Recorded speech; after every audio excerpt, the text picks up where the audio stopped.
All in Sports Network. We love sports.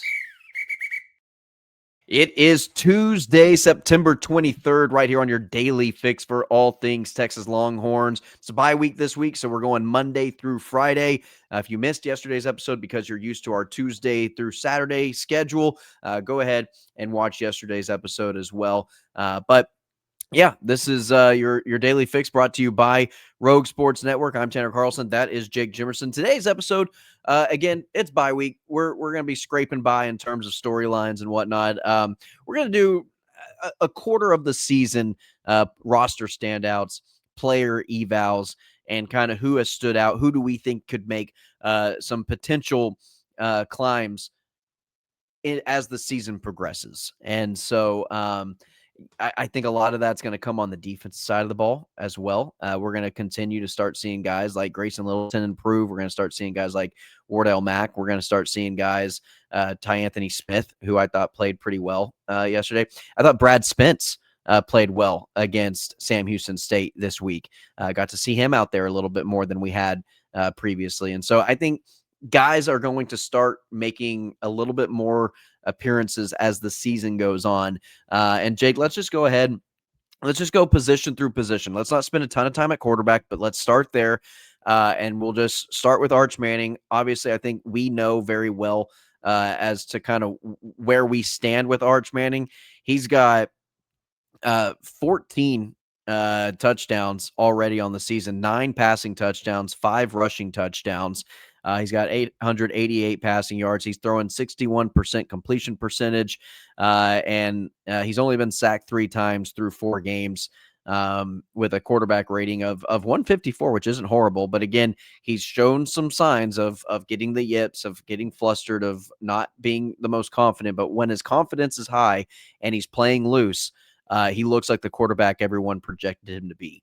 And so I think as long as, again, we live in a world now, Jake, where we're such extremists when it comes to getting a hot take that you either have to be on the side of, yeah, he's a Heisman caliber guy. He's going to be the first overall pick. He's going to be a Manning because that's his name and he's football royalty and he's going to live up to that hype and he's that kind of player. Or you have to be on the side of, I hate everything about this human being and he's trash garbage because his name is Manning and he was overrated coming out of high school in the first place. And I said he was overrated coming out of high school in the first place. And that's why he sucks for the Texas Longhorns. So you have to be on one side or the other. It seems like when there is this very reasonable, very realistic aisle that I like to be on, where it's called a young player still developing his game and figuring out how to play college football.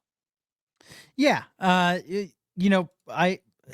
And to be fair, you and I have criticized him plenty on this podcast after some of his bad games. In fact, we got compliments in the comments about, not sugarcoating things. But at the same time, you can criticize his play and say he's not playing up to what his ability is, while also just saying he is going through struggles that a lot of young quarterbacks have gone through, and a lot of young quarterbacks that have turned out to be great quarterbacks in both college and the NFL. And that's what it's been. And people go, well, he's in his 3rd year, but it's different when you're the full-time starter from just in practice. You develop in practice, but you also don't just fully develop from practice. You fully develop from game reps. And does he know the playbook? Games. Yeah, he absolutely is familiar with the playbook and how it's supposed to be ran.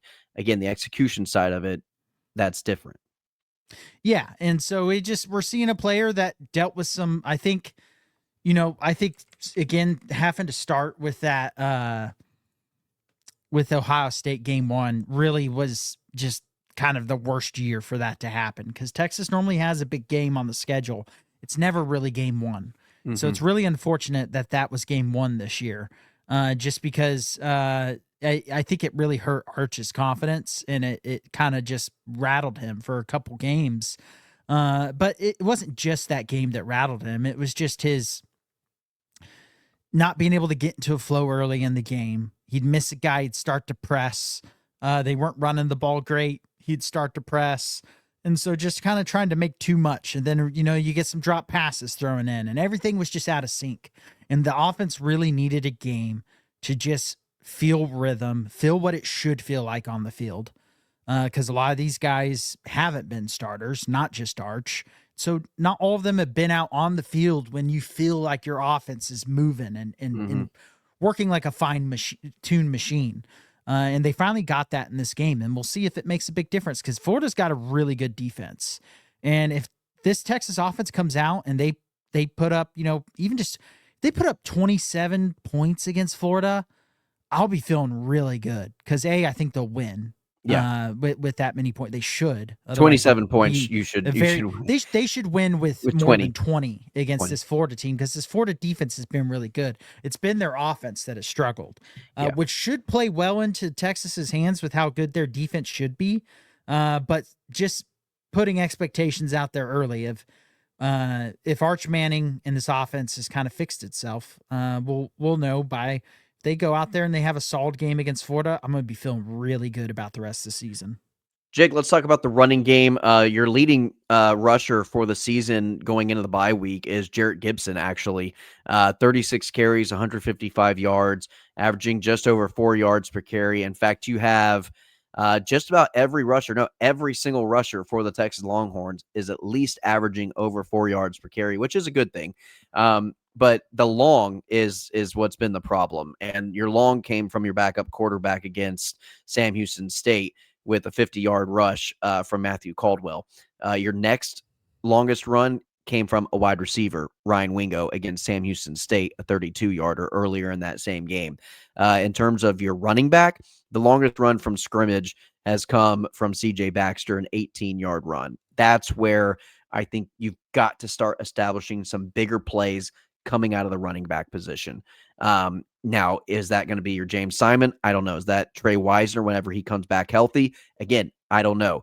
CJ Baxter Trey Wisner and Baxter have to get healthy, but if it's the offensive line, and we can kind of discuss offensive line along with the running backs, I think that's a good, conversation there. But that's kind of where we are. Obviously, your leading rusher when it comes to touchdowns is Arch Manning. He has 5 touchdowns. Your next highest is Jarrett Gibson, along with Christian Clark, who each have 1 touchdown. You have 7 rushing touchdowns, 5 of them coming from your starting quarterback. So there are some decent things going with the running game in terms of the running backs, in terms of their average yards per carry. You're consistently getting 4 or 5 yards, but you're also not getting anything explosive coming from that position. Yeah, I mean, that's kind of the big story with the running game is they've seemed to be able to run the ball without and not having many negative run plays as well. Even against Ohio State, they're not getting a bunch of, I feel like they get less negative run plays than a year ago, but less explosive run plays. And maybe Wisner and Baxter being healthy will help fix that. But after that, I think Jarrett Gibson's probably looked like your running back 3 right now. And then you have probably Simon, and then you probably have Clark. Clark has been getting, I think Clark has shown some progress every game that he's played. He's slowly started to look a little more quick, a little bit more decisive, and I think the decisiveness and the quickness kind of work with each other. But I don't think he's going to be ready for big-time SEC games this year. But I think Gibson is. I love the way Gibson runs. He will run through a MFer. I mean, that's just his running style. Yeah. And that's what you kind of need. And then I think Sarkisian kind of showed it. He had been running every type of run game scheme to start the season, just trying to figure out what's going to work. They've run power, they've run gap, they've run zone, they've run a little bit of everything when it comes to run game designs in duo as well. They really started to hone in, I thought, in the Sam Houston game, but just from a scheme perspective. I'm not talking about success. Of course, success is going to come against Sam Houston State running the ball, but they started to hone in on a playbook that I think we're going to start to see get a little bit tighter. That doesn't mean that they're not going to have things open up, but it's going to be, we know what we run well now. Let's use this as our base and then try to build off of it, build plays that follow similar type of schematics. And I think that kind of coincides with the run game. I think we'll see the run game get better as the season goes on because your offensive line is going to get more experience. They're going to get more cohesive. Your running backs are going to get more and more experience. Trey Wisner will be back. He can provide you some, maybe not the 60-yard touchdown run, but he can provide you 30 to 40-yard runs, And that's what which you is, and that's what this offense needs. You don't necessarily need the Jaden Blue 80-yard touchdown run. It'd be nice, but you can need. have That's an going to happen explosive once or run twice game a with year. Yeah, you you. need You can have an explosive run game without having those, and right. I think that in combination with being willing to run Arch, especially in bigger games, where I think they'll run Arch more. I imagine that will start against Florida. If they are needing that part of the run game to open things up offensively, I don't think Sark will hesitate to go to it. And so I think that's going to be the key to the run game moving forward. Jake, let's go ahead. I'll let you take control of the offensive line. It's just kind of weird, I guess, to evaluate the offensive line right now, because I don't feel like you have your best five out there, which I think is a little bit of an indictment on Kyle Flood. Because if you really can't trust Neto that much, can you put Robertson at center? But Robertson, I don't know if he played that good of a game against Sam Houston. I know just from a grading out perspective, it seems like he's graded out the lowest on the offensive line, and that's concerning. But how much did penalties affect that? I need to go back and spend some time rewatching the tape of the offensive line. But there's been some good moments for this offensive line. I think pass pro has been really good on the year overall. I think Arch has had plenty of time to throw, and so I think the pass pro has been better than I expected by a long shot to I this agree. point. I agree. I think the conversation in terms of improvement that needs to be had is in the run blocking aspect Yeah, and penalties. the stunts and quickness is just a problem for this interior offensive line right now, and especially, I just really think they need to figure something out at left guard. And I don't know if that's moving Nick Brooks to left guard. I thought Nick Brooks looked really good when he was in against Sam Houston State. I know they're high on him. He's got a body that can play guard. I know he's a tackle, but he can definitely play guard if he knows that position. I'd be interested to see if they try him out at left guard. But I'm just very concerned about that left guard position as they start to play more talented defensive lines, especially when your next two games are two of the best defensive fronts in the country and that you're going to see all year in Florida and Oklahoma.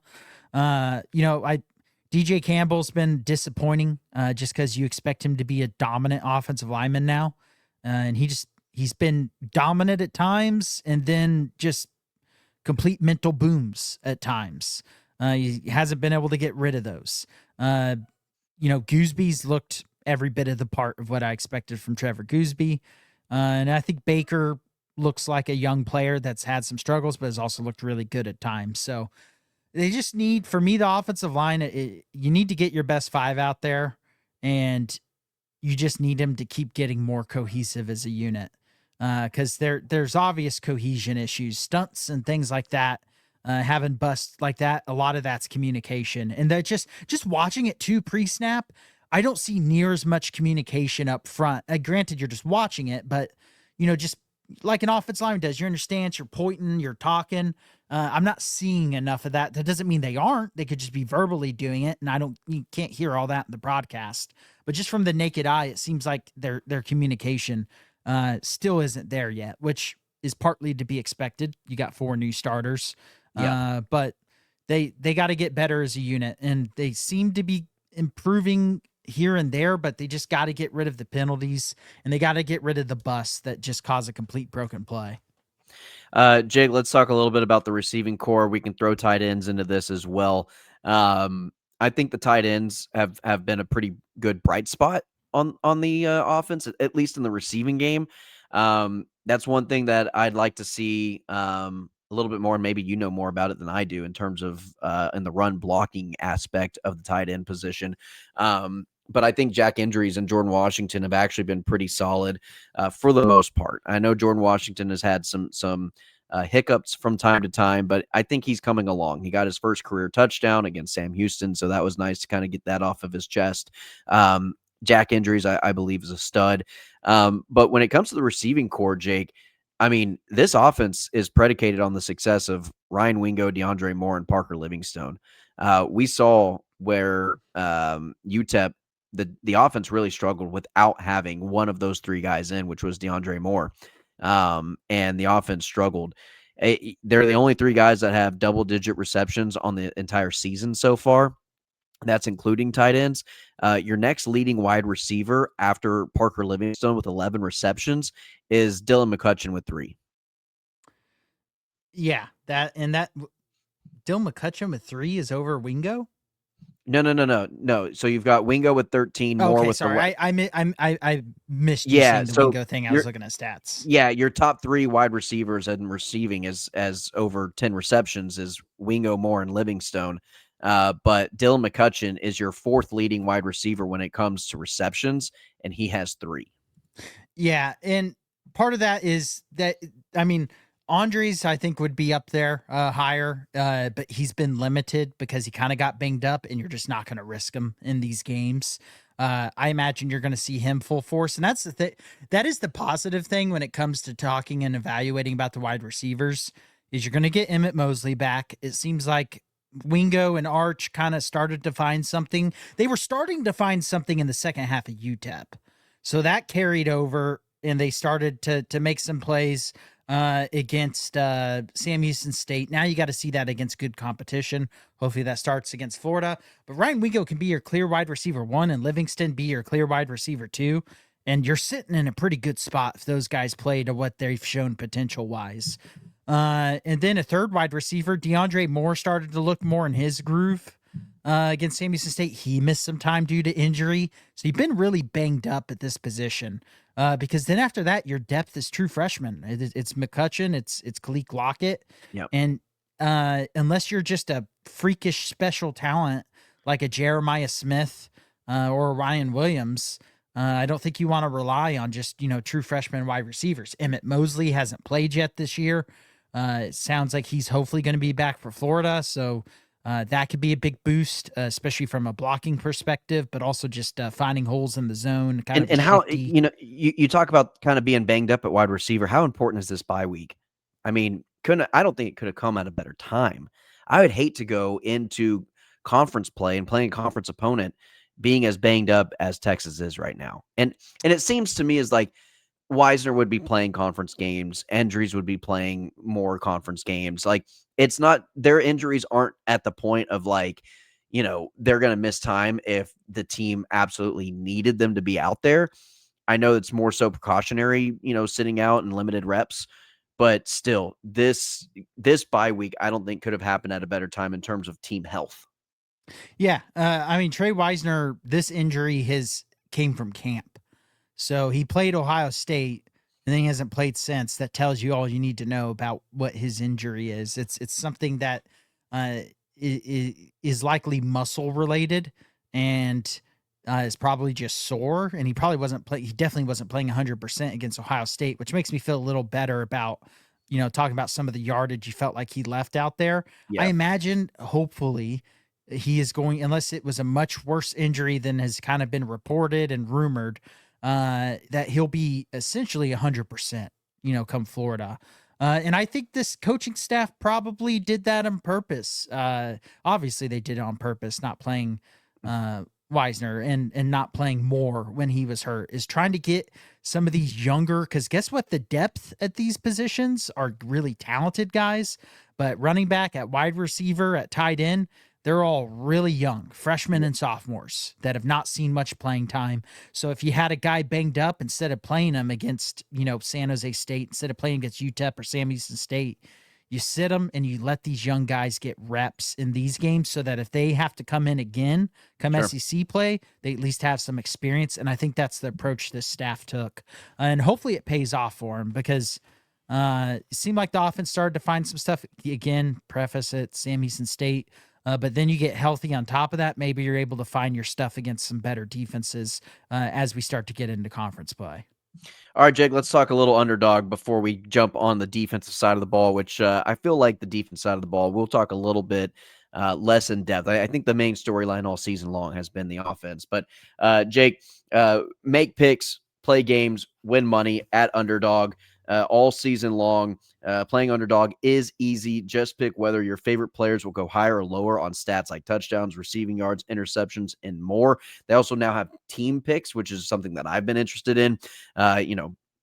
picking higher or lower on spreads of games, higher or lower on the point totals, and just who's going to win outright as well. So those are types of things that you can now play all on Underdog. Download the app today, sign up with promo code HORNS. You score $50 in bonus funds whenever you play your first $5 using promo code HORNS. So sign up today. That's promo code HORNS. Again, you score $50 in bonus funds when you play your first $5. Jake, it is Ryder Cup week. We are ride or die when it comes to the United States of America. I like Tommy Fleetwood for Team Europe going higher than 1.5 in terms of total points won. Scotty Scheffler, I like him to have higher than 2.5 points total won, so winning at least 3 points. I think Roy McIlroy struggling a little bit, lower than 2.5, and then John Rahm also in that same category as Rory, lower than 2.5 total points won. I'm also just Team USA, so this is slightly biased. If you don't agree with me, don't make the same entry that I made. But again, I'm a pure blood, God-fearing American, and I refuse to give anything to Team Europe other than Tommy Fleetwood, who I'm saying that he's basically like an honorary American, because how could you not love the guy? I also am a little bit biased towards the USA, but the Ryder Cup has kind of gone where the home team wins. So I don't think they are bad guesses of what's going to happen. But I am riding with you on a few different ones. Tommy Fleetwood, Scotty Scheffler, Rory, agree with you on who's going higher and lower there. And then I threw in Justin Thomas, though. I think he always plays well at these events. I like him to go higher than 1.5 while helping lead America to victory. If you're not a golf fan, you should still watch the Ryder Cup because it is just awesome. Go watch the Netflix. I think it was the first season where they have the Ryder Cup for 2 or 3 episodes of it, and you can see how much fun this event is. Yeah, full swing on Netflix. Go check it out. All right, must be 18 years or older in Texas, 19 in Alabama and Nebraska, also in Colorado for some games. You must be 21 years or older in Arizona, Massachusetts, and Virginia, and present in in-state where Underdog Fantasy operates. Terms do apply. See assets.underdogfantasy.com/web/play and get terms. For more details. Offer not valid in Maryland, Michigan, Ohio, and Pennsylvania. If you're concerned with your play, call 1-800-GAMBLER or visit www.ncpgambling.org. In New York, call the 24/7 Hope line at 1-877-8-HOPE-NY or text HOPE-NY to 467-369. All right, defensive side of the ball, Jake, let's jump into it real quickly. Defensive line. I think they've held their own. They've played good. They've played up to their standard. I've really been impressed with the interior of the defensive line. I didn't think Cole Brevard could get much larger as a human being. It seems like every tackle he makes, he gets larger. It's like he makes a tackle and he gains like 10 pounds. Like he just gets bigger and bigger. That, or they're making his jersey smaller and smaller, and it's all an optical illusion. Cole Bavard's a big man. But I do think Murad Watson has come on strong these last couple of games. I think he's been a standout early in games, which is nice to see because that's kind of whenever your team is playing at its highest performance level against these cupcake teams. But yeah, I've really liked Murad Watson. I'd like to see a little bit more from the edge in terms of sacks, but you and I, we've already discussed how teams play against Texas, especially these smaller teams. They're getting the ball out quickly as they possibly can. But yeah, that's kind of, the game plan for these offenses is to not allow the edge room for Texas to get in the backfield. Yeah, and also I'm pretty sure they have more sacks through this point of the season than they did through this point last year. Correct. I would also agree with that. And I think by quite a bit. I could double check that as we go throughout the podcast, but they have 11 total sacks this season through 4 games. Yeah, so they're averaging more than a couple a game. But Oklahoma got 10 in one game against Auburn. And, yeah. Well, I mean, hey, I wish Texas played Auburn because Auburn wouldn't score a single damn point against them. Yeah. I mean, I really don't think they would. Jackson Art just sitting in the pocket for 50 seconds of pass play. I mean, horrible.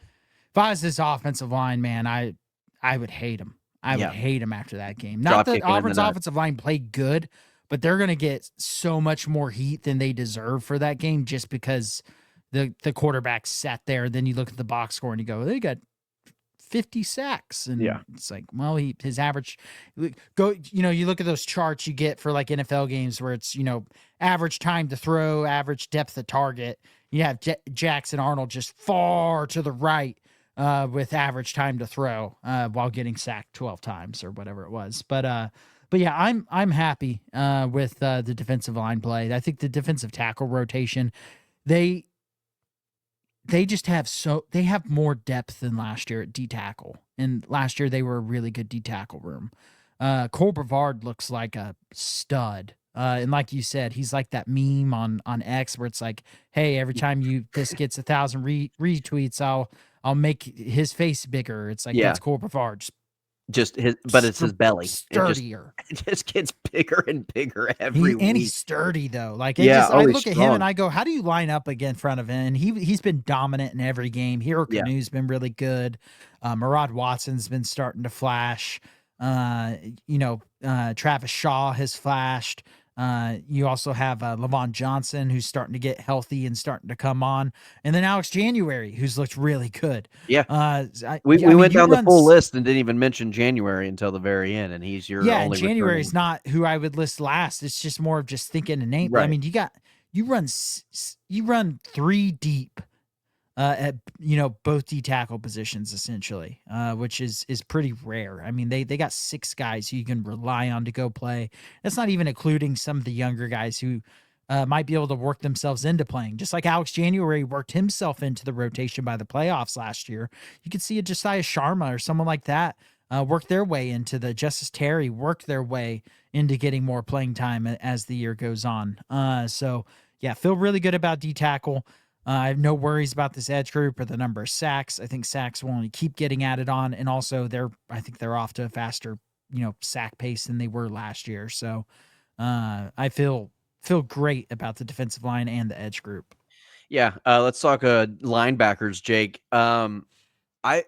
It's funny because I felt as though Anthony Hill has not been like the Anthony Hill that we have come to know over the last couple of years. The stats somewhat support that, but I don't think it's necessarily Anthony Hill's decline. I think it's more so the elevation of some other players like Leona Lafau and Ty Anthony Smith. Anthony Hill is fourth on the team in tackles, but third in the linebacking group behind Lafau and Ty Anthony Smith. Michael Taft leads the team in tackles. He is third in assisted tackles, and he is fourth on total tackles. He also doesn't have a sack register this year, where Leona Lafau and Ty Anthony Smith have both registered a sack in this year's season. Doesn't have any passes defensed. However, Anthony Hill is credited for 2 forced fumbles, so he's also kind of been all over the place in terms of the turnover department. He's still a bona fide first-round pick, in my opinion, but I think it's not so much to degrade what he has been doing. I think it's only complementing and elevating the play of his counterparts at his position. Also, he's not playing every snap. He's not being asked to do what he was last year to this point. I've gone back and watched it, and it's like he's dropping back into coverage a bunch this year. Yeah. You're going to see him start to shine as Texas starts to open up their scheme more. They've been very vanilla on defense. He has rushed the passer just very little. He has blitzed very little. He has lined up at the line of scrimmage and rushed the passer traditionally very little. They just haven't really. I don't think they're wanting to risk Hill's health or have him do some of the dirty work when they don't need him to. Sure. To this point. Yeah. I think Anthony Hill's still a top 10 pick in the draft. I have no worries. I don't think he's playing bad. He's just schematically they're not asking him to do Anthony Hill stuff yet. That will come. There's no point in asking him to do that against Sam Houston and UTEP. He's the least of our concerns, I'll say that. Unless you just want to wrap. I mean, there's no one on the defense that is my concern other than maybe a Jalen Gilbo, but I feel good that you have a Kobe Black. And also saying Gilbo has struggled is just being spoiled of how good corners have been, last year especially. But, Manny Muhammad, I would say, oh, he doesn't have a pick yet. That's disappointing. Well, no one's throwing it to his side. No. Hard to get a pick when you're locking down your side so much that the ball is just never thrown to you. I'm pretty sure I haven't even heard Manny Muhammad's name on the broadcast since Ohio State, and he has 2 passes defensed, and I think those 2 passes were in Ohio State. Yeah, and I think Ohio State, there was like 12 yards gained on him on like 4 receptions. Right. So yeah, I feel great about the linebacker. I think this is probably the best complete linebacking unit in the entire country. Anthony Smith is looking like you have 3 guys at linebacker that are so good you essentially never want to take them off the field. And then and you've got guys like Brad Spence and Trey Moore. Technically, Ethan Burke is listed as a linebacker. I still consider him as an edge rusher, He's an defensive edge. end. But yeah, I mean, you've got technically Colin Simmons is listed as a linebacker if you want to go based on what they're listed as. But yeah, in terms of your traditional stand-up linebacker, Trey Moore, you still have Brad Spence back there who's been playing, a little bit more as these later games.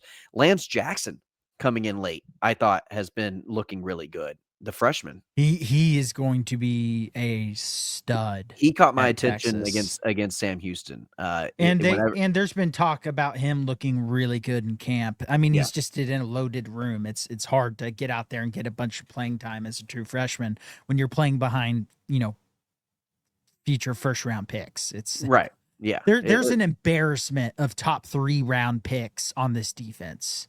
And the linebacking room is no exception. Leona Lafau's a guy that's going to get drafted way later than he should and then be really good in the NFL and just be a solid linebacker that is underrated in the NFL just like he's underrated in college. Anthony Smith is going to be a guy that goes in the 1st or 2nd round. Anthony Hill is going to be a guy that goes in the top 10 to 15 picks. Bo Barnes, in the limited time I've seen him play, he's looked really good, and I know he's impressed at camp. You have so many guys who are going to get drafted from this linebacker room that are already really good players at Texas and are going to continue to be really good players. And you have depth. So, yeah, I feel as this front 7 as a whole, as we wrap up talking about them, I feel great about it. I think it's one of the best front 7s in the entire country. And then in secondary, Jake, like you said, you maybe have a player or 2 that may have some cause for concern on the secondary side of things, but really that's also what is concern with this Texas defense? No, and that's a great question, Jake. It really is, because I think that's where I kind of wanted to go with this conversation while we wrap up the show. Concern to me on this defense is a missed tackle on open field on a one-on-one and the guy gets a first down, and then you got mop-up duty that following from the other safeties and stuff like that. That's really your cause for concern. Or maybe you're in one-on-one coverage and you get tied up and you can't get through all the jumbled mesh concept in the middle of the field, and you let your guy go free. And they end up getting a 20-30 yard gain on your defense kind of just randomly one time in a game. That's your weakest point on this defense. Yeah, and a couple names to spotlight on the defense. Jelani McDonald, he looks like a future first-round pick. Michael Tapp and Jelani McDonald are – dude, I'll be honest with you. I'm having visions of Michael Taff being a first-round pick. And I know going to be. I know his measurables aren't there for NFL scouts to draft him that high. But, man, whenever they do get him in the 4th or 5th round, I'll tell you what. He's going to be a steal, and that team's going to freaking love him. Yeah, he's going to end up going probably 3rd round or later. He should. I have a buddy who's a big Mizzou fan that texts me. He's like, I want to know if I'm thinking crazy. He's like, do you think Taft can be a really good pro player? And I was like, yeah, but I was like, he won't get drafted that high. And he's like, he should. He's like, every time I flip it to a Texas game, he is just a lightning bolt making just plays. All over the place. Yep. And he's not going to test crazy at the combine, and that's going to be, but I'd be surprised if he's not a solid NFL starter at the least, because and he may not have longevity in the pros, because once I think the problem he's already with him, pretty old. well, so there's that, yes, but I do think like added that on top of he's not your most gifted, athletic, measurable, testing well type player anyway. Those numbers are only going to decrease as he gets older in the NFL. So he may only have 6-7 years in the league in him, which is still a pretty decent career, by the way. Um, Hire him as your coach. Hire him as a position coach the moment he's done playing football at the University of Texas. You hire him as a secondary coach, as a safeties coach, position guy, and then maybe one day he becomes your defensive coordinator. I think he's going to get poached somewhere. He speaks like a head coach. Every time I hear him talk, it's head coach quality. And I'm like, this dude's going to be a head coach for a major football program at some point in his life. Yeah, I mean, if I was Texas, I'd be Blake getting him as soon as he's ready to be a coach. I'd be signing him. He's a quarterback of the offense, or of the defense, and he's the leader of this defense. I know he's number 16. I didn't realize he benched Manning. Hey, yeah, that is true. Yeah, same numbers. The quarterback on both sides of the ball. Mm-hmm. Him and Anthony Hill are what this defense runs through as far as just who's the leader, who's the guy you look to make the play. And then Jelani McDonald as well on his way to becoming that. Grayson Littleton, we haven't even mentioned him yet. He looks like a future first-round pick. Guess what? He'll be your Manny Muhammad replacement next year. Him and Kobe Black will be your starting corner next year. What a tandem! Healthy. But yeah, what a tandem that will be next year. Already looking ahead to that, and then you'll have Wardell Mack, who will be ready to start for sure next year. He's already looking good when he's been out there this year. Does Wardell Mack possibly take the spot of Gilbo later on this season? I don't think I think if anything, Grayson Littleton would, and you would put Wardell Mack at star. Because right now you have Littleton taking the vast majority of his snaps at star. Yeah. If anything, Grayson Littleton maybe could have Gilbo struggles, and Black is already that starter. Because that you have so much depth that you can figure it out if someone starts playing bad. Because I haven't even mentioned Xavier Filsaime, who's a safety they're really high on that looks to be well on his way. He's a 5-star. Jonah Williams had I think he had 11 snaps against Sam Houston State. He's a guy that they're going to have a hard time keeping off the field as he starts to learn the system and hopefully stays healthy. There's so much depth at secondary that if a Gilbo starts to struggle, which he's just being picked on because there's no one else to pick on this defense right now. But if he does struggle and does get beat and is the source of some big plays from other offenses, they're going to be able to shuffle around that secondary easily to make up for it. So I feel great about the secondary. I feel great about this defense. That doesn't mean they're going to be just every game opponents score 14 or less points, but I think they're going to be able to put the clamps down on even some really good offenses, just like they did last year. I completely agree. All right, Jake, let's go ahead and special teams looks great. Boomeister, stud. Coverage teams could be better. Return team could be the return game. Sorry, your special list, Boomeister and Shipley both look pretty solid. Now, yeah, your special teams units, your coverage teams could be looking a little bit better. Yeah, the coverage teams have been okay. Not bad, not great. I don't think they've been tested too much yet. There's been too many penalties on the return game. Far too many penalties on the return game, and I do not trust Niblett back there yet. I like him when he has the ball in his hands. I just don't really trust him to get the ball in his hands cleanly every time. I'm constantly concerned he's going to muff it. But I think he's your best option. I don't want to throw DeAndre Moore back there. No. I don't want to throw a Ryan Wingo. I don't want to throw someone who's a guy you rely on offense back there. Yeah. And so hopefully Niblett just continues to get more comfortable. He's gotten better at being more aggressive about fielding punts. I will say that. But he doesn't catch them cleanly. He bobbled one against Sam Houston State where I went, oh my God. And then he muffed one later. He jumped on it, but still that you feel like that. Those are the plays that lose you a Red River game. Absolutely. That lose you an A&M rivalry game. That lose you a Georgia game. those or lose you at the Swamp. I mean, those types of plays are the plays that swing football games against teams that are very talented and can take advantage of it. All right, that's going to do it for today's episode. That is Jake Jimerson. I'm Tanner Carlson. Please like, share, and subscribe to the channel. As always, ladies and gentlemen, hook 'em. All in Sports Network. We love sports.